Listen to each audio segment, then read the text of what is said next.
चलिए जी, chapter start करते हैं। Sale of goods act 1930। जो हमारा ये सेल ऑफ गुड्स एक्ट 1930 है, ये एक्ट पहले Indian contract act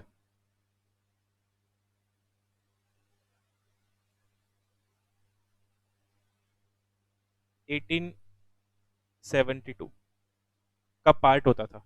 shall of goods act पहले इंडियन कॉन्ट्रैक्ट एक्ट 1872 का पार्ट होता था।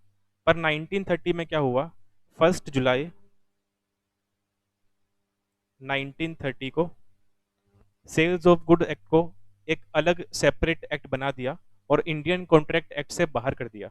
ऐसे ही हम एक एक्ट और पढ़ेंगे, पार्टनरशिप एक्ट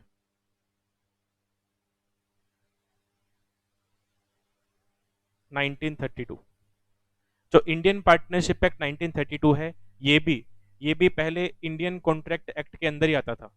तो सेल ऑफ गुड्स एक्ट और इंडियन पार्टनरशिप एक्ट, ये दो एक्ट ऐसे हैं जो पहले इंडियन कॉन्ट्रैक्ट एक्ट के ही पार्ट होते थे। पर 1930 में और 1932 के अंदर सेल ऑफ गुड्स एक्ट और इंडियन पार्टनरशिप एक्ट को, दोनों को उस इंडियन कॉन्ट्रैक्ट एक्ट से बाहर कर दिया और इनको एक अलग से सेपरेट एक्ट के नेम पे पहचान दे दी। ठीक है, तो उसी पे हमको डिस्कशन करना है कि सेल ऑफ गुड्स एक्ट क्या होता है।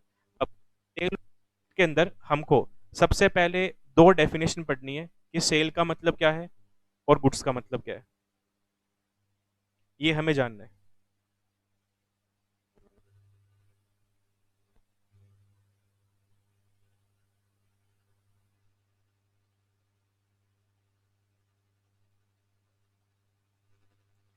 सेल का मीनिंग और गुड्स का मीनिंग, ये हमको एक्ट पहले फाइंड करना है। सेल का मतलब दिया हुआ है प्रेजेंट सेल,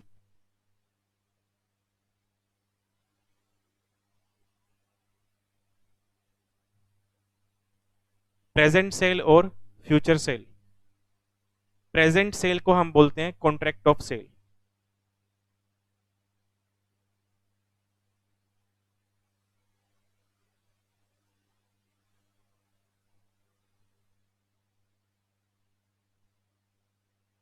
और अगर फ्यूचर में सेल करना है, जिसका एग्रीमेंट आज ही हो गया, इसको हम बोलते हैं agreement to cell.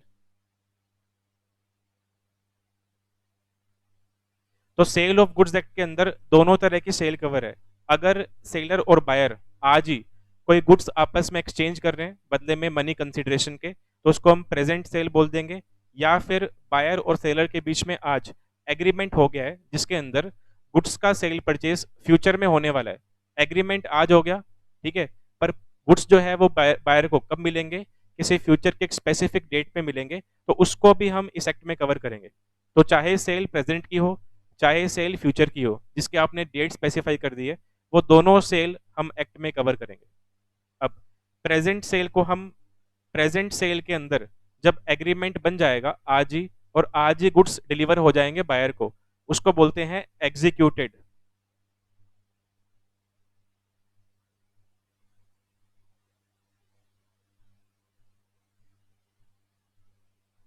Contract. Executed contract एक ऐसा कॉन्ट्रैक्ट है जो प्रेजेंट के अंदर परफॉर्म होगा। और अगर आपने कोई फ्यूचर में सेल करने का एग्रीमेंट आज किया, कॉन्ट्रैक्ट आज किया, उसको हम बोलते हैं एग्जीक्यूटरी कॉन्ट्रैक्ट। तो एग्जीक्यूटरी कॉन्ट्रैक्ट का मतलब क्या बना? एक ऐसा कॉन्ट्रैक्ट जो बन आज गया है, प्रिपेयर आज हो गया है, पर उस कॉन्ट्रैक्ट की ऑब्लिगेशन फ्यूचर में पूरी होने वाली है। तो अगर प्रेजेंट में सेल हो गया, तो प्रेजेंट में सेल होने को लेकर के जो एग्रीमेंट बनेगा, जो कॉन्ट्रैक्ट बनेगा, उसे हम एग्जीक्यूटेड बोल देंगे। और अगर कोई भी ऐसी सेल जो फ्यूचर में होने वाली है पर कॉन्ट्रैक्ट आज बन गया बायर और सेलर के बीच में, उसे हम बोल देंगे executory contract.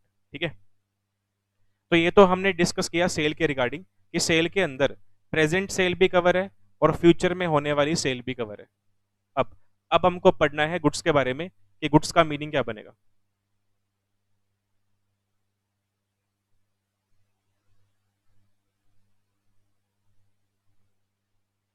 Include and excludes. Sale of goods act में गुड्स के अंदर हम क्या क्या ऐड करेंगे और क्या क्या चीज ऐड नहीं करेंगे वो देखो। पहले देखो ऐड क्या करेंगे, movable property,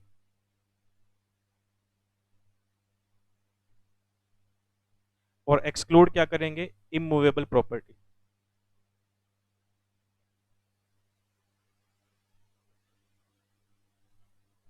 because immovable property को ट्रांसफर करने के लिए हमारे पास एक अलग से एक्ट है, ट्रांसफर ऑफ प्रॉपर्टी एक्ट, हमारे सिलेबस में है, उसमें पढ़ेंगे हम कि इमूवेबल प्रॉपर्टी कैसे ट्रांसफर होती है। तो सेल ऑफ गुड्स एक्ट में से इमूवेबल प्रॉपर्टी को बाहर रखा गया, बिकॉज इमूवेबल प्रॉपर्टी ट्रांसफर करने के लिए, सेल करने के लिए हमने एक स्पेशल एक्ट दिया हुआ है, आप उस एक्ट में जाके इस चीज को पढ़ोगे। पर मूवेबल प्रॉपर्टी हम सेल ऑफ गुड्स के अंदर कवर करते हैं। इसके अलावा ग्रोइंग क्रॉप्स,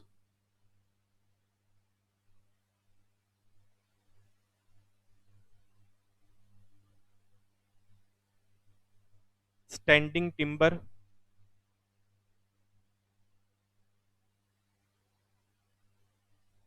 ग्रास,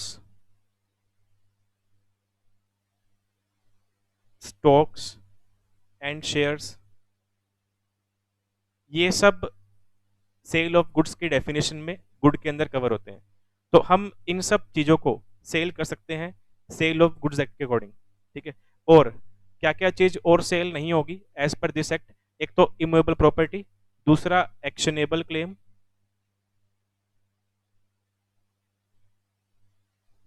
और तीसरा मनी। कौन सी मनी, प्रेजेंट मनी, वो करेंसी जो प्रेजेंट में हमारी कंट्री में चल रही है, जो लीगल करेंसी है, वो आप सेल नहीं कर सकते। हाँ, ओल्ड कॉइन्स गुड्स माने जाएंगे, उनको आप सेल कर सकते हो, ठीक है। तो ये हमारा गुड्स का मीनिंग है। अभी हम डेफिनेशन भी पढ़ेंगे गुड्स की, तो वहां आप ये सब देखोगे, ये सारा आपको वहां लिखा हुआ मिल जाएगा। तो हमने समरी फॉर्म में यहाँ डिस्कस कर लिया कि सेल ऑफ गुड्स एक्ट के अंदर हम क्या क्या चीज सेल कर सकते हैं और क्या चीज हम सेल नहीं कर सकते, ठीक है।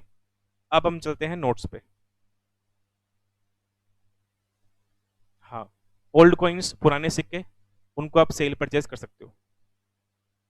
चलिए, अब हम चलते हैं इंट्रोडक्शन पोर्शन के ऊपर। इंट्रोडक्शन पोर्शन में क्या लिखा हुआ है, sale of goods act is one of the very old mercantile law. ये कह रहा है कि सेल ऑफ गुड्स एक्ट जो है वो एक बहुत पुराना गुड्स के रिगार्डिंग एक्ट है, लॉ है। Sale of goods is one of the special type of contract. Initially it was a part of Indian contract act itself. Later, this was deleted in Indian Contract Act and separate Sale of Goods Act was passed in 1930। तो कह रहे पहले पहले Indian contract act का ही ये act part होता था, पर 1930 में गवर्नमेंट ने इसको इंडियन कॉन्ट्रैक्ट एक्ट से बाहर कर दिया और स्पेशल से अपनी एक पहचान दे दी इसको। Sale of goods act is complementary to contract act. अब कह रहे हैं कि जो सेल ऑफ गुड्स एक्ट है वो अगेंस्ट नहीं है किसके, कॉन्ट्रैक्ट एक्ट के, बल्कि वो उसके साथ चलता है। Because sale of goods act के अंदर जब भी हम गुड्स को सेल करने की बात करते हैं, जब भी बायर और सेलर आपस में गुड्स को सेल करने की बात करेंगे, तो उनके बीच में एक कॉन्ट्रैक्ट बनेगा, एक कॉन्ट्रैक्ट बनाया जाएगा सेलर और बायर के बीच में। उस कॉन्ट्रैक्ट के बेसिस पे वो लोग क्या करेंगे, movable property, growing crops, standing timber, grass, shares, old coin, ये सब आपस में सेल करते हैं। तो वो जो कॉन्ट्रैक्ट है वो किसका पार्ट हो गया, इंडियन कॉन्ट्रैक्ट एक्ट का।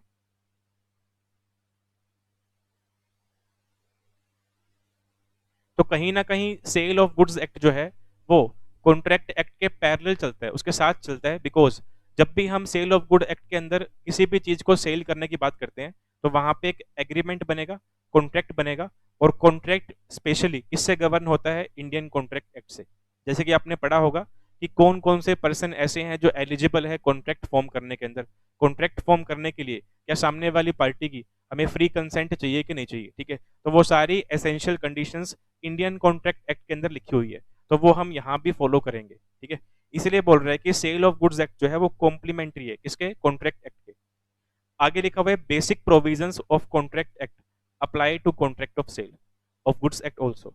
Basic requirement of contract, that is offer and acceptance, legally enforceable agreement, mutual consent, parties competent to contract, free consent, lawful object, consideration etcetera apply to contract of sale of goods act also. तो जितने भी यहाँ पे ये points दे रखे हैं, offer, acceptance, legally enforceable agreement, mutual consent, parties competent to contract, free consent, lawful object, consideration, ये सारे पॉइंट कहाँ पे कवर्ड है? इंडियन कॉन्ट्रैक्ट एक्ट में कवर्ड है। इनके प्रोविजन इंडियन कॉन्ट्रैक्ट एक्ट में लिखे हुए हैं, पर जब भी हम सेल ऑफ गुड्स की बात करेंगे तो इन सब की बात करेंगे। इसीलिए बोला जा रहा है कि सेल ऑफ गुड्स एक्ट के अंदर सिर्फ और सिर्फ आप सिर्फ सेल ऑफ गुड्स एक्ट पे ध्यान नहीं दोगे, साथ में आप इंडियन कॉन्ट्रैक्ट एक्ट पे भी ध्यान दोगे। ठीक है, आगे लिखा हुआ उसके बाद, the law regarding to sale of goods is contained in sale of goods act 1930, it has to be read as a part of Indian contract act. तो कह रहा है कि सेल ऑफ गुड्स एक्ट को हम इंडियन कॉन्ट्रैक्ट एक्ट का part मानते हुए उसके साथ पढ़ेंगे। अब अब डिस्कशन किया हुआ है contract of sale of good. ये कह रहे हैं कि जब भी हम किसी गुड को सेल करने का कॉन्ट्रैक्ट करेंगे तो क्या क्या कंडीशन हमें पूरी करनी है। According to section 4, a contract of sale of goods is a contract whereby the seller transfers और agree to transfer the property in goods.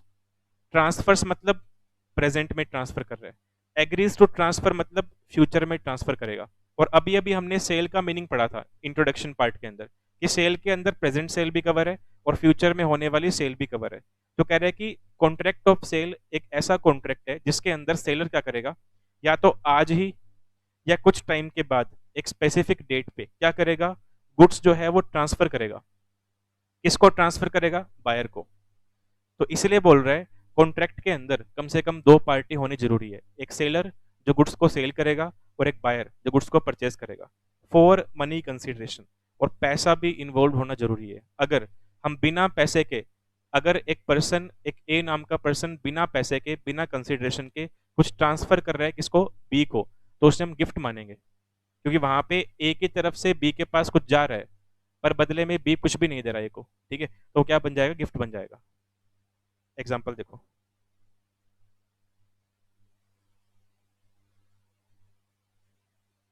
एक ए नाम का पर्सन है, एक बी नाम का पर्सन है। ए ने एक वॉच दी किसको? बी को, और बदले में बी ने कोई भी कंसीडरेशन पे नहीं किया, नो कंसीडरेशन। ए ने बी को वॉच दी और बदले में बी ने ए को कुछ भी नहीं दिया और ना ही ए ने बदले में कुछ डिमांड किया, तो ये सेल नहीं है, ये गिफ्ट है। क्योंकि सेल के अंदर कंसीडरेशन होना जरूरी है। ठीक है, दो पार्टीज चाहिए, ये कंडीशन पूरी हो रही है, एक सेलर होगा एक बायर होगा, कंडीशन पूरी हो रही है, पर मनी कंसीडरेशन इन्वॉल्व नहीं है, इसलिए इसको हम सेल नहीं मानेंगे। अच्छा, एक केस और लेते हैं ना, वही पढ़ा रहा हूं देखो। एक केस और लेते हैं, एक्स और वाई। एक्स ने वाई को वॉच दी, बदले में वाई ने एक्स को अपना मोबाइल दे दिया। एक्स ने वाई को अपनी घड़ी दे दी और वाई ने बदले में एक्स को मोबाइल दे दिया घड़ी के बदले में। इसको हम बोलते हैं बार्टर सिस्टम। बार्टर सिस्टम में क्या होता है? गुड्स के बदले में गुड्स एक्सचेंज होते हैं, तो इसको हम एक्सचेंज बोलेंगे। तो ये भी क्या नहीं है, ये सेल नहीं है, बिकॉज मनी कंसिडरेशन इन्वॉल्व नहीं है। यहाँ कंसिडरेशन इन्वॉल्व है, नो डाउट कंसिडरेशन इन्वॉल्व है, पर वो मनी की फॉर्म में नहीं है ना, वो गुड्स की फॉर्म में है। और गुड्स के बदले में गुड्स एक्सचेंज हो रहे हैं, मतलब आप बार्टर सिस्टम के अंदर कुछ एक्सचेंज कर रहे हो, आप कोई भी चीज सेल नहीं कर रहे मनी के बदले में। ठीक है, तो ये दोनों ही केस सेल नहीं माने जाएंगे हमारे लिए। उसके बाद देखो नेक्स्ट आगे, it shows that expression contract of sale includes both a sale where the seller transfers the ownership of goods to the buyer and an agreement to sell। तो कह रहा है कॉन्ट्रैक्ट ऑफ सेल क्या meaning पढ़ के, contract of cell का meaning पढ़ के हमको यह समझ आ रहा है कि कॉन्ट्रैक्ट ऑफ सेल के अंदर प्रेजेंट सेल कवर है, प्लस एग्रीमेंट टू सेल मतलब फ्यूचर की सेल भी कवर है। तो प्रेजेंट सेल के अंदर सेलर क्या करेगा? आज ही इमीडिएटली गुड्स की ओनरशिप किसके पास भेज देगा? इसको ट्रांसफर कर देगा बायर को। और एग्रीमेंट टू सेल में क्या होगा, where the ownership of goods is to be transferred at a future time और subject to some conditions to be fulfilled later on.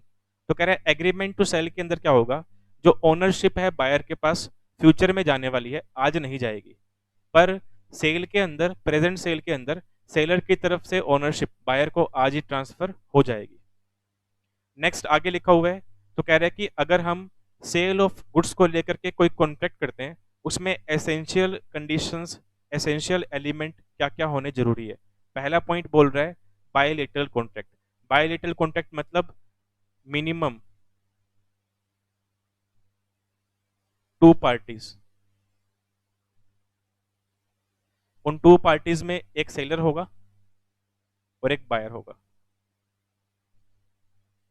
दूसरा पॉइंट लिखा हुआ है ट्रांसफर ऑफ प्रॉपर्टी, कि कोई ना कोई प्रॉपर्टी होनी चाहिए जो आप ट्रांसफर करोगे कॉन्ट्रैक्ट ऑफ सेल के थ्रू, और वो प्रॉपर्टी कैसी होगी, हमेशा मूवेबल। कभी भी immovable property sale of goods act में कवर नहीं होगी। थर्ड, वो कह रहे हैं कि जो प्रॉपर्टी होगी वो गुड्स की फॉर्म में होगी। अब गुड्स का मीनिंग क्या है पढ़ेंगे आगे, उसमें आप समझ जाओगे कि गुड्स के अंदर क्या क्या चीज आ सकती है। नेक्स्ट, कोई ना कोई मनी कंसिडरेशन होना जरूरी है। बिना मनी कंसिडरेशन के हम उसको सेल नहीं मानेंगे। या तो कंसिडरेशन है ही नहीं तो गिफ्ट बन जाएगा, कंसिडरेशन है पर काइंड में है तो वो एक्सचेंज बन जाएगा, और उसको हम सेल नहीं बोलेंगे वहां पे।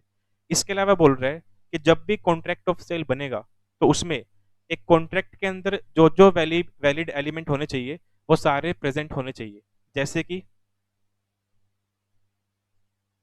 पार्टीज कंपीटेंट टू कॉन्ट्रैक्ट, कि जो सेलर है और बायर है उनमें से कोई माइनर तो नहीं है, उनमें से कोई अनसाउंड माइंड का पर्सन तो नहीं है, उनमें से कोई पर्सन ड्रंक्ड हालत में तो नहीं है, ठीक है। फ्री कंसेंट, उस कॉन्ट्रैक्ट पे जो साइन हुए हैं बायर और सेलर के, क्या उन्होंने अपनी मर्जी से साइन किए हैं या जबरदस्ती उनसे साइन करवाए गए हैं। लॉफुल ऑब्जेक्ट, वो जो कॉन्ट्रैक्ट बनाया गया है वो किसी लीगल पर्पस के लिए बनाया गया हो, और सेल करना एक लीगल पर्पस होता है, कुछ भी उसमें इलीगल नहीं है, ठीक है। कंसिडरेशन इन्वॉल्व होना जरूरी है। तो ये सारी एसेंशियल चीजें कहाँ लिखी हुई है, इंडियन कॉन्ट्रैक्ट एक्ट में लिखी हुई है, तो वो हमको यहाँ पे भी फॉलो करनी है, ठीक है। तो कह रहे हैं एक कॉन्ट्रैक्ट में जो जो वैलिड एलिमेंट होते हैं वो सारे के सारे एलिमेंट प्रेजेंट होने चाहिए, किसके अंदर, कॉन्ट्रैक्ट ऑफ सेल के अंदर। तो ये आपके एसेंशियल एलिमेंट है सारे के सारे कॉन्ट्रैक्ट ऑफ सेल के। अब आओ नेक्स्ट आगे। अब इन्हीं को एक्सप्लेन किया हुआ है, जो हमने 5 एलिमेंट अभी डिस्कस किए उन्हें यहाँ पे एक्सप्लेन किया हुआ है। फर्स्ट है बायलेटरल कॉन्ट्रैक्ट। बायलेटरल कॉन्ट्रैक्ट का मतलब एक ऐसा कॉन्ट्रैक्ट जिसके अंदर मोर देन वन पार्टी होती है, और वो मोर देन वन पार्टी होगी, उसमें से एक सेलर होगा और दूसरा बायर होगा। ट्रांसफर ऑफ प्रॉपर्टी, कोई ना कोई प्रॉपर्टी इन्वॉल्व होनी चाहिए जो आप कॉन्ट्रैक्ट के थ्रू, जो कॉन्ट्रैक्ट के थ्रू सेलर ट्रांसफर करना चाहता है, किसको ट्रांसफर करना चाहता है, बायर को। तो जो कॉन्ट्रैक्ट ऑफ सेल बनेगा उसमें सेलर की इंटेंशन शो होनी चाहिए कि वो जो कॉन्ट्रैक्ट बनाया गया है वो सेलर ने अपनी कोई प्रॉपर्टी सेल करने के लिए बनाया है, किसके साथ, बायर के साथ। और प्रॉपर्टी हमेशा कौन सी होगी, मूवेबल होगी, ध्यान रखना इस बात का। नेक्स्ट बात कर रहे हैं गुड्स। सब्जेक्ट मैटर, जो कॉन्ट्रैक्ट बना है वो किसी ना किसी गुड को ट्रांसफर करने के लिए बना है, जो या तो आज ट्रांसफर होगा या कभी फ्यूचर में ट्रांसफर होगा। तो वो गुड क्या है उसको आपको स्पेसिफाई करना है कि क्या गुड ट्रांसफर किए जा रहे हैं उस कॉन्ट्रैक्ट के थ्रू। नेक्स्ट आगे लिखा हुआ है पॉइंट नंबर 4, प्राइस और मनी कंसिडरेशन। पैसा इन्वॉल्व होना जरूरी है, तभी उस ट्रांजेक्शन को हम सेल बोलेंगे, अदरवाइज वो ट्रांजेक्शन सेल नहीं है, वो कुछ और हो सकती है, ठीक है। The goods must be sold for some price where the goods are exchanged for goods, it is called barter. तो कह रहे हैं गुड्स के बदले में गुड्स आपने काइंड में एक्सचेंज किए हैं, उसे हम सेल ना बोल करके बार्टर बोलेंगे फिर।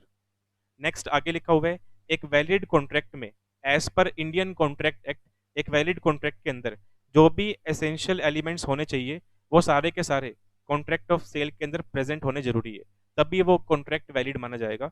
अदरवाइज वो कॉन्ट्रैक्ट वॉइडेबल हो सकता है, वॉइड भी हो सकता है, और कुछ भी बन सकता है, इलीगल भी बन सकता है, ठीक है। अब आ जाओ नेक्स्ट टॉपिक पे। अब जो हम 2-3 टॉपिक पढ़ने वाले हैं ये इंपॉर्टेंट है। एक तो ये टॉपिक इंपॉर्टेंट है, उसके बाद सेल एंड बेलमेंट इंपॉर्टेंट है, इसके बाद sale and hire purchase agreement. ये 3 टॉपिक इंपॉर्टेंट है, इन 3 में से एक मोस्ट ऑफ द केसेस में आता ही आता है, ठीक है। तो डिफरेंस के आपके पास कई बार 5 क्वेश्चन डिफरेंस के आते हैं, 5-5 मार्क्स के, 5 क्वेश्चंस डिफरेंस के आ जाएंगे, तो इन 3 में से कोई एक डिफरेंस वहाँ पे फॉल हो जाता है पेपर के अंदर। तो तीनों आपको ध्यान से समझने हैं और बिल्कुल ईज़ी है। सबसे पहले बात कर रहा है कि सेल में और एग्रीमेंट टू सेल में क्या डिफरेंस है। सेल का मतलब प्रेजेंट सेल और एग्रीमेंट टू सेल का मतलब फ्यूचर में होने वाली सेल। सेल के अंदर ओनरशिप आज ही ट्रांसफर हो जाएगी सेलर से बायर की तरफ। एग्रीमेंट टू सेल में ओनरशिप आज ट्रांसफर नहीं होगी, ओनरशिप अभी सेलर के पास रहेगी। सेल के अंदर जो कॉन्ट्रैक्ट बनेगा उसे बोलते हैं एग्जीक्यूटेड कॉन्ट्रैक्ट, और एग्रीमेंट टू सेल के अंदर जो कॉन्ट्रैक्ट बनेगा उसे हम क्या बोलेंगे, एग्जीक्यूटरी कॉन्ट्रैक्ट बोलेंगे। तो यही सारी आप डिफरेंस आपको गिवन है। देखो, the following points will bring out distinction between sale and agreement to sell. First point है इन द सेल, पहले सेल की बात कर रहे हैं। The property in the goods sold passes to the buyer at the time of contract so that he becomes the owner of good।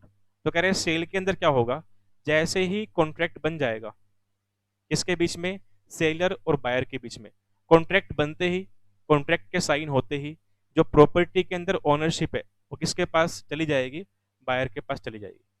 पर agreement to sell में क्या होता है, ओनरशिप ट्रांसफर नहीं होती चाहे कॉन्ट्रैक्ट आज बन जाए।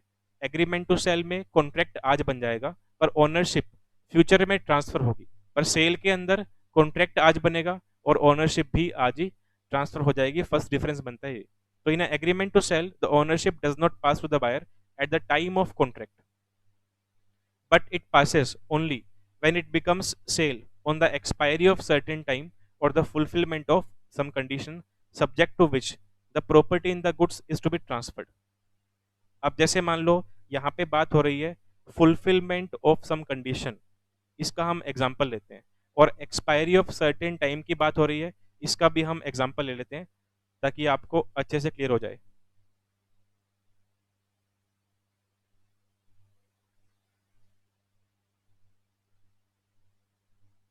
दो तीन केस बना लेते हैं। देखो, ए ने क्या किया, आज ए ने आज बी के साथ अपना मोबाइल सेल करने का कॉन्ट्रैक्ट कर लिया। मोबाइल ए से बी के पास जा चुका है, तो मोबाइल किसको मिल गया, बी को मिल गया, और बी ने आज ही ए को मनी दे दी, पैसे दे दिए। तो ये बन गया हमारा कॉन्ट्रैक्ट ऑफ सेल। ये एग्जांपल बन गया हमारा कॉन्ट्रैक्ट ऑफ सेल का, बिकॉज इसमें सारा काम आज हो गया। कॉन्ट्रैक्ट भी आज बन गया, ए ने बी को फोन भी आज ही दे दिया और बदले में बी ने ए को पैसे भी आज दे दिए। तो इसको बोलते हैं कॉन्ट्रैक्ट ऑफ सेल, इसमें प्रेजेंट में सारे काम पूरे हो चुके हैं और दोनों अपने अपने घर चले गए हैं। अब आओ दूसरा केस, एक्स और वाई। एक्स का फार्म है, खेत है एक्स के पास, वाई एक्स के पास जाता है, ठीक है, मान लो इसका मैंगोस का खेत है, फार्म है। वाई जाता है एक्स के पास और जाके बोलता है कि मुझे 100 kg मैंगोस चाहिए। एक्स बोल रहा है कि अभी तो मेरे पास मैंगोस अवेलेबल नहीं है, ठीक है, अपने एक काम करते हैं, अपने आज कॉन्ट्रैक्ट बना लेते हैं, अपने आज कॉन्ट्रैक्ट में एंटर हो जाते हैं। मैं आपको एक महीने के बाद, आज 28 मई है, मैं आपको अगली 28 तारीख को 100 kg मैंगो सप्लाई कर दूंगा, ठीक है। पैसे कितने होंगे, मान लो इनके बीच में मनी डिसाइड हुई है 5000। तो बी ने आज क्या किया, ए को 2000 रुपीज एडवांस में दे दिए, और जबकि मैंगोस अभी उसको एक भी नहीं मिले, वो कब मिलेंगे, अगले महीने मिलेंगे। कॉन्ट्रैक्ट कब बन गया, आज बन गया, और कुछ पेमेंट भी एडवांस में मिल चुकी है। तो ये क्या बन गया हमारा, एग्रीमेंट टू सेल।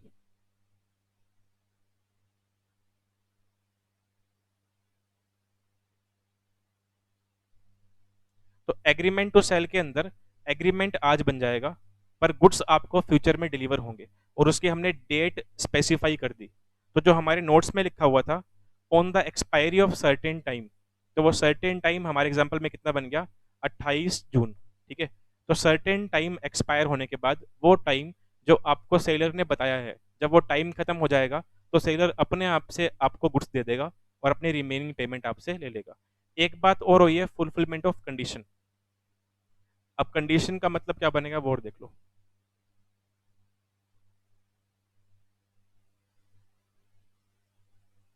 एक एम नाम का पर्सन है, एक एन नाम का पर्सन है। एम के पास एक कार है, ठीक है। एन एन बोलता है एम को कि तू अपनी कार मुझे सेल कर दे, ठीक है। एन ने क्या किया, एम को ऑफर किया टू सेल इस कार। तो एन बोलता है एम को कि तू अपनी कार बेच रहा है तो मुझे बेच दे। कितने की? ₹3 लाख। ये कंसिडरेशन हो गया हमारा। अब एम बोलता है एन को कि मैं तुझे अपनी कार बेच दूंगा, पर मेरी एक कंडीशन है। कंडीशन क्या है वो देख लो। एम का एक फ्रेंड है डी, ठीक है। तो एम ने एन को क्या बोला कि तू अपनी स्कूटी डी को बेच पहले। मेरी कंडीशन है, एम बोल रहे कि मैं अपनी कार तुझे 3 लाख में दे दूंगा, पर मेरी कंडीशन मान ले पहले। कंडीशन क्या है? एम बोलता है एन को कि तुम अपनी स्कूटी डी को सेल कर दो। अब अगर मान लो एन ये कंडीशन पूरी कर देता है, अगर एन कंडीशन फुलफिल कर देगा तो फिर एम को अपनी कार एन को देनी पड़ेगी 3 लाख के बदले में, ठीक है। बिकॉज एम ने कंडीशन लगाई थी, और जो कंडीशन एम ने लगाई थी उसको पूरी करने को तैयार है। कौन तैयार है? एन। तो जैसे ही कंडीशन पूरी हो जाएगी एन की तरफ से, तो सेल भी हो जाएगी कार की, ठीक है। Upon fulfilment of condition, M will sell his car to N. और क्या पता कंडीशन पूरी ना हो, एन मना कर दे। Upon non fulfillment of condition, no sale of car. अगर एन बोलता है कि नहीं, मैं अपनी स्कूटी डी को सेल नहीं करूंगा, तो फिर एम भी क्या बोलेगा कि ठीक है, फिर मैं कार भी आपको नहीं दूंगा। तो एम ने क्या कर दिया, यहाँ पे अगर एन को कार परचेज करनी है तो कंडीशन पूरी करनी पड़ेगी, ठीक है। और कंडीशन पूरी कर दोगे तो आपको कार मिल जाएगी, अदरवाइज आपको कार नहीं मिलने वाली। तो इसको बोलते हैं एक ऐसी सेल जो कंडीशन के ऊपर डिपेंड है।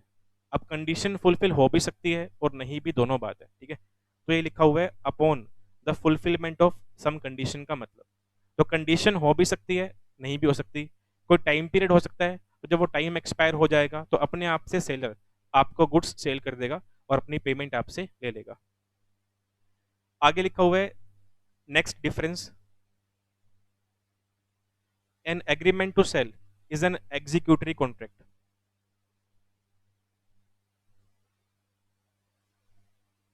देखो,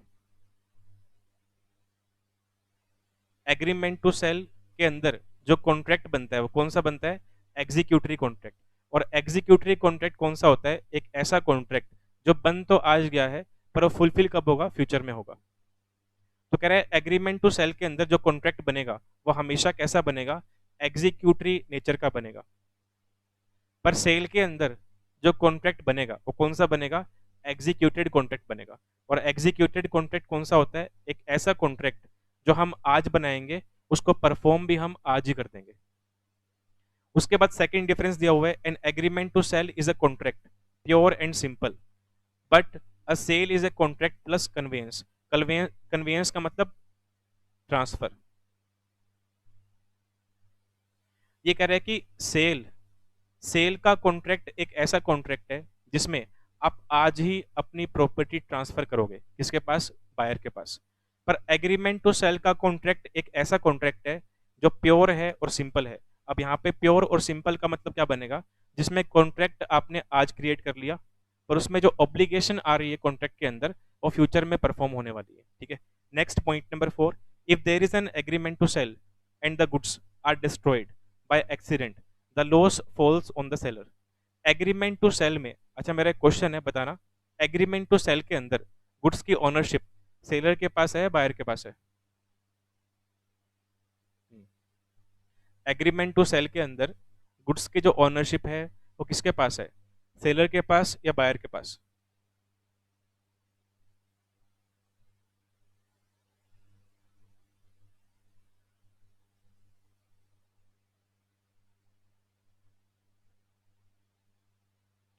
ठीक है, सबने लिखा है सेलर के पास।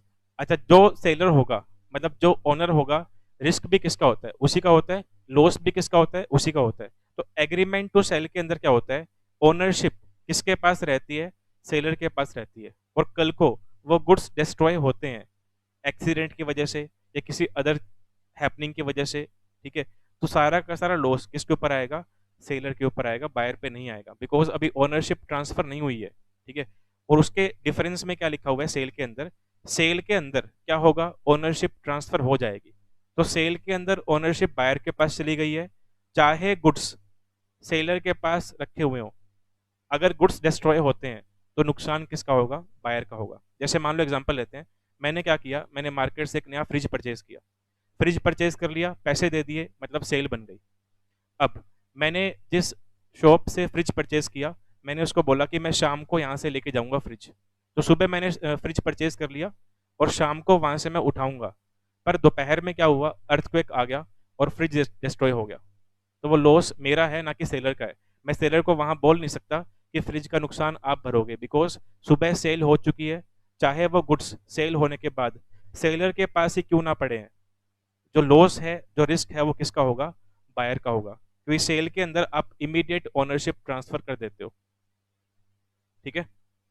उसके बाद नेक्स्ट डिफरेंस लिखा हुआ है, if there is an agreement to sell and the seller commits a breach, the buyer has only a personal remedy against seller, namely a claim for damage.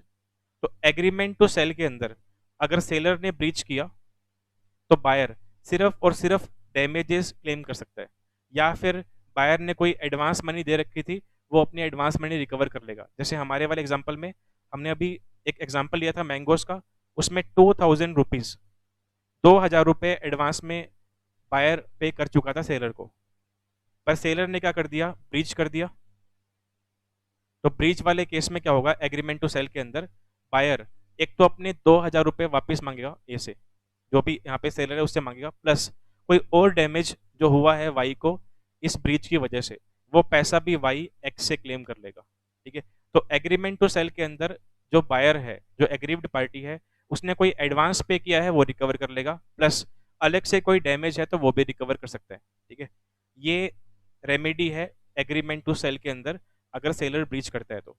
उसके बाद देखिए नेक्स्ट आगे, but if there is has been a sale, पर कह रहा है कि अगर सेल का केस बनेगा और सेल के केस में सेलर ने कोई ब्रीच कमिट कर दिया, तो इस केस में रेमेडी बदल जाएगी।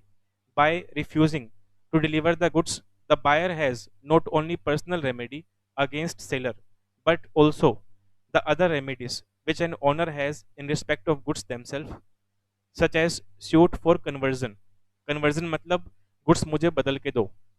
जो गुड्स खराब हुए हैं वो आपकी वजह से खराब हुए हैं, ठीक है, नुकसान आपकी वजह से हुआ है, तो गुड्स आप मुझे दूसरे दो, रिप्लेस करके दो। और डिटेन्यू, डिटेन्यू का मतलब डिटेन करना। डिटेन करना मतलब किसी को पकड़ लेना। ठीक है। तो डिटेन करने का जो ऑर्डर है वो कोर्ट के थ्रू पास किया जाएगा, इसके अगेंस्ट में? सेलर के अगेंस्ट में। तो बायर के पास राइट है कि वो सेलर के ऊपर डिटेन करने का ऑर्डर पास करवा सकता है कोर्ट के थ्रू। कब तक? जब तक सेलर बायर का नुकसान कंप्लीट करके नहीं देता तब तक। ठीक है। तो ये सारे केस आपको दे रखे हैं सेल और एग्रीमेंट टू सेल के बीच में। अब एक क्वेश्चन था वो मैं देख लेता हूँ एक बार। ध्रुव ने लिखा हुआ है, सर इस केस में प्राइस है क्या स्कूटी और कार की, या फिर स्कूटी के बदले कार? नहीं, मैं बार्टर नहीं पढ़ा रहा आपको, मैं सेल पढ़ा रहा हूँ। हम बार्टर नहीं पढ़ रहे, हम सेल की बात कर रहे हैं, वहां हम प्राइस मान के चलेंगे। चलिए, उसके बाद नेक्स्ट देखो, नेक्स्ट टॉपिक है हमारा sale and bailment. A bailment is a transaction under which goods are delivered by one person called bailer to another person called bailee for some purpose upon a contract that they be returned or disposed of.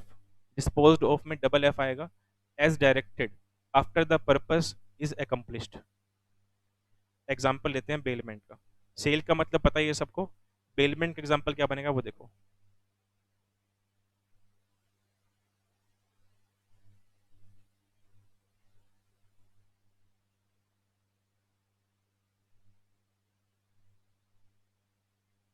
ए और B ये दोनों आपस में neighbour है, पड़ोसी है, ठीक है, और फ्रेंड्स भी है।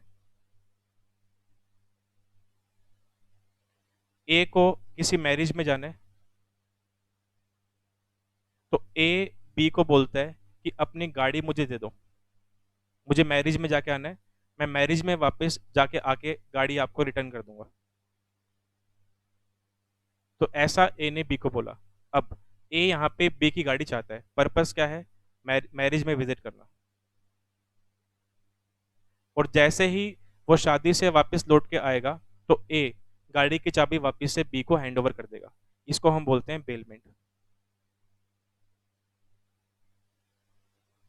अब इसमें दो पार्टी है, ठीक है, इसके अंदर क्या होगा देखो, जो डेफिनेशन में लिखा हुआ है क्या बोल रहा है, a bailment is a transaction under which goods are delivered by one person to another person for some purpose. और हमारे वाले एग्जांपल के अंदर वो पर्पस क्या बन गया, marriage. Upon a contract that they be returned और disposed of as directed after the purpose is accomplished. Accomplish का मतलब पूरा हो जाना। ये कह रहा है जैसे ही आपका पर्पस पूरा हो जाएगा, या तो आप क्या करोगे, उन गुड्स को वापस से रिटर्न कर दोगे, या फिर उन गुड्स को डिस्पोज ऑफ कर दोगे एज डायरेक्टेड। अब डायरेक्ट कौन करेगा, बेलर। एग्जाम्पल में वापस आ जाओ, हमारे एग्जाम्पल के अंदर ए क्या बनेगा, यहाँ पे ए ने कार डिमांड की है बी से, तो कार का ओनर कौन है, बी, तो बी बनेगा बेलर। और जिसने डिमांड किए गुड्स कुछ टाइम के लिए, पर्पस के लिए, वो बनेगा बेली। अब बेलर ने क्या बोला ए को कि आप शादी में जाके आ जाओ, उसके बाद आप गाड़ी मुझे मत लाके देना, ठीक है, आप गाड़ी सी को दे देना। सी भाई है मान लो बी का। तो जैसा गाड़ी का ओनर ए को बोलेगा ए वैसा परफॉर्म करेगा। तो ए शादी में जाके आ गया, ठीक है, और ए किसके पास जाएगा, सी के पास जाएगा और जाके गाड़ी सी को दे देगा। अगर बी बोलता है कि ठीक है आप शादी में जाओ, उसके बाद गाड़ी मुझे वापस कर देना, तो हम गाड़ी वापस बी को दे देंगे। अगर बी बोलता है कि शादी में जाके आ जाओ, उसके बाद गाड़ी को तोड़ देना, क्रश कर देना, तो हम क्रश कर देंगे, तोड़ देंगे। जैसा बेलर बोलेगा हम वैसा परफॉर्म कर देंगे, बिकॉज कार का ओनर बेलर है ना। तो जैसा वो बोलेगा, अगर वो बोलता है गाड़ी वापस कर देना, वापस कर देंगे, तोड़नी है तोड़ देंगे, फेंकनी है फेंक देंगे, किसी और को देनी है दे देंगे, जैसा बोलोगे वैसा कर लेंगे। पर कब करेंगे, हमारा पर्पस पूरा होने के बाद, उससे पहले नहीं करेंगे, ठीक है। तो ये हमारा बेलमेंट है। अब मेरा एक क्वेश्चन है, उसका रिप्लाई करना। क्या गाड़ी का मालिक ए बन गया, can a will become owner of car. क्या इस केस में ए गाड़ी का मालिक बन सकता है, जहां पे वो कुछ पर्पस के लिए गाड़ी बी से लेके जा रहा है और पर्पस पूरा होने के बाद गाड़ी रिटर्न कर देगा। तो क्या जब तक गाड़ी ए के पास है, जब तक वो शादी में गया है गाड़ी ए के पास है, क्या ए गाड़ी का मालिक माना जाएगा, नहीं बनेगा। ओनरशिप, बेलमेंट के अंदर कभी भी ओनरशिप ट्रांसफर नहीं होती, पर पोजेशन ट्रांसफर होता है। पोजेशन ट्रांसफर कैसे हुआ, गाड़ी की चाबी ए के पास, गाड़ी को ड्राइव कौन कर रहा है, ए। तो बेलमेंट में कभी भी ओनरशिप ट्रांसफर नहीं होगी।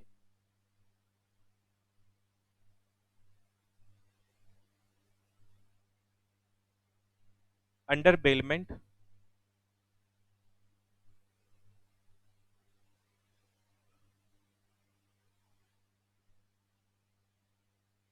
No transfer of ownership.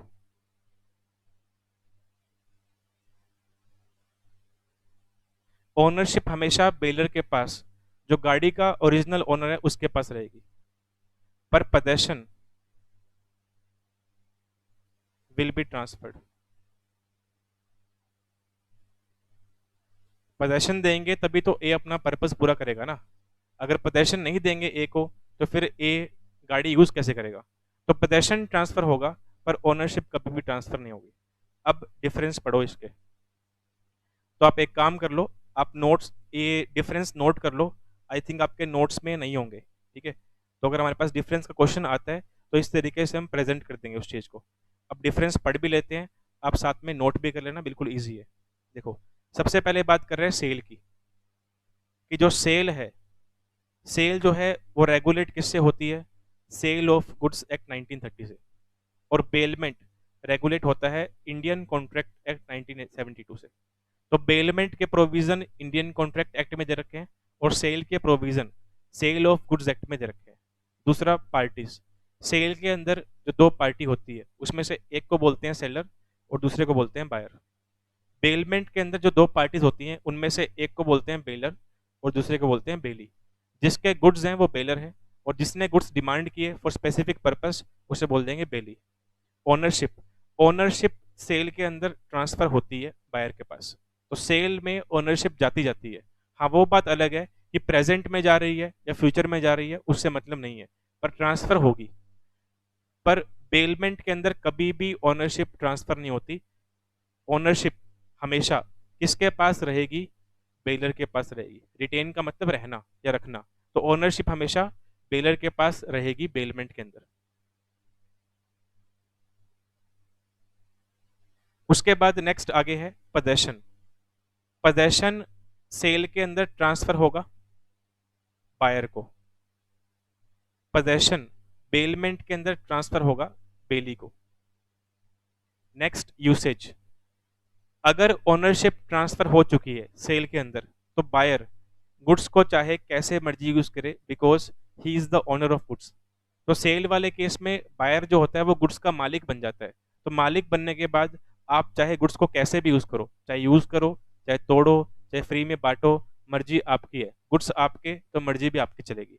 पर बेलमेंट के अंदर क्या होता है? बेली जो गुड्स का यूज करता है सिर्फ उसी काम के लिए यूज करेगा जिस काम के लिए उसने गुड्स को डिमांड किया। अब जैसे हमारे वाले एग्जांपल के अंदर ए ने बी से गाड़ी मांगी जरूर है, पर पर्पस क्या था? मैरिज का।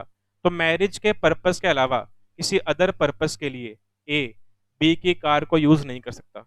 तो बेलमेंट के अंदर जो यूज है वो पहले से डिफाइंड होगा कि हम इसी काम में आपके गुड्स यूज करने वाले हैं। पर सेल के अंदर ऐसा नहीं होता, क्योंकि सेल के अंदर ओनरशिप ट्रांसफर हो जाती है, तो वो मर्जी किसकी है? ओनर की है, चाहे वो कैसे भी गुड्स को यूज करे। नेक्स्ट आगे है रिटर्न। सेल के अंदर गुड्स को रिटर्न नहीं करना पड़ता, वो बायर के बन गए हैं, ठीक है। तो वापस करने का कोई चक्कर है ही नहीं सेलर को। जब भी मार्केट से हम कुछ परचेज करते हैं तो हम गुड्स के मालिक बन जाते हैं। ऐसा थोड़ा होता है कि हम वापस करें सेलर को जाकर के कुछ टाइम के बाद, ठीक है। पर बेलमेंट के अंदर क्या होगा? आपको जो गुड्स मिलेंगे वो एक स्पेसिफिक टाइम के लिए मिलेंगे या किसी पर्पस को पूरा करने के लिए मिलेंगे। जैसे ही वो पर्पस पूरा हो जाएगा या वो टाइम पूरा हो जाएगा, आपको गुड्स वापस से रिटर्न करने पड़ेंगे। रिटर्न किसको करेंगे हम? बेलर को। और करेगा कौन? बेली। नेक्स्ट है consideration. There must be some money consideration involve in the contract of sale. अभी ऊपर पढ़ के आए थे, अगर सेल के अंदर पैसा इन्वॉल्व नहीं है, गुड्स के बदले में गुड्स एक्सचेंज कर रहे हो, तो बार्टर बोल देंगे। सिर्फ एक ही तरफ से कुछ ट्रांसफर हो रहा है तो गिफ्ट बोल देंगे। तो कह रहा है सेल के अंदर पैसे का इन्वॉल्वमेंट होना जरूरी है, पर बेलमेंट के अंदर कंसिडरेशन हो भी सकता है और नहीं भी, दोनों बात है। अब जैसे जो हमने अभी एग्जांपल पढ़ा कार वाला, इसमें मैंने कहीं पे भी ऐसा नहीं बोला कि बी ने ए से किराया डिमांड किया है, मैंने कहीं बोला ही नहीं, नहीं मुझसे आपने पूछा, और जनरली ऐसा होता भी नहीं है, ठीक है। तो आपस में जो नॉन लोग होते हैं वो आपस में कुछ टाइम के लिए गुड्स एक्सचेंज करते हैं, या कोई एक पर्सन दूसरे पर्सन से गुड्स एक्वायर कर रहा है फॉर यूज, तो वहां आप पैसे चार्ज नहीं करते ना। तो कह रहे हैं कि बेलमेंट के अंदर मनी इन्वॉल्व हो भी सकती है और नहीं भी, दोनों बात है, ठीक है। तो ये हमारा डिफरेंस था बेलमेंट और सेल को लेकर के। तो इसको आप नोट कर लो, ये आपके नोट्स में आई थिंक नहीं होगा, तो टेबल की फॉर्म में आपको पढ़ना है और याद करना है, और पेपर के अंदर भी ऐसे ही आपको प्रेजेंट करना है, ठीक है। तो 5 नंबर में क्वेश्चन आएगा, आपको 6 पॉइंट लिखने हैं 5 के अंदर। तो अभी हम इस क्लास में इतना ही पढ़ेंगे, इसको आप नोट कर लो, बाकी हम कल इसको कंटिन्यू करते हैं।